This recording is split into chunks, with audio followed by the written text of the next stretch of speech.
Act of forcibly taking control को यूजरपेशन कहते हैं, यानी कि गैर कानूनी रूप से सत्ता हथियाना, अधिग्रहण या अधिकार हरण कहलाता है। Act of deliberately setting something on fire आसन कहलाता है, यानी कि जानबूझकर आग लगाना आगजनी कहलाता है। Act of making a fake document और सिग्नेचर को फोर्जरी कहते हैं, यानी कि नकली दस्तावेज या दस्तखत बनाना जालसाजी कहलाता है।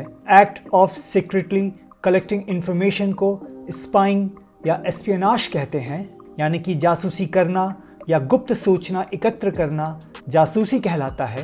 Act of betraying one's country को ट्रीजन कहते हैं, यानी कि अपने देश के साथ विश्वासघात करना देशद्रोह कहलाता है। Act of encouraging rebellion against the state को सेडिशन कहते हैं, यानी कि राज्य या सरकार के खिलाफ विद्रोह भड़काना राजद्रोह या देश के विरुद्ध उकसाना कहलाता है। Act of speaking false statements to harm reputation slander कहलाता है, यानी कि किसी की छवि को नुकसान पहुंचाने के लिए झूठ बोलना मानहानि बोली हुई कहलाता है।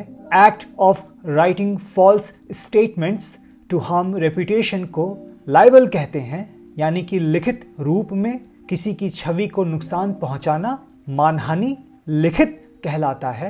Act of misusing interested money को एम्बेजलमेंट कहते हैं, यानी कि सौंपे गए धन का दुरुपयोग करना धन अपहरण या गबन कहलाता है। Act of using threat to obtain money को एक्सटॉर्शन कहते हैं, यानी कि धमकी देकर पैसा वसूलना जबरन वसूली कहलाता है।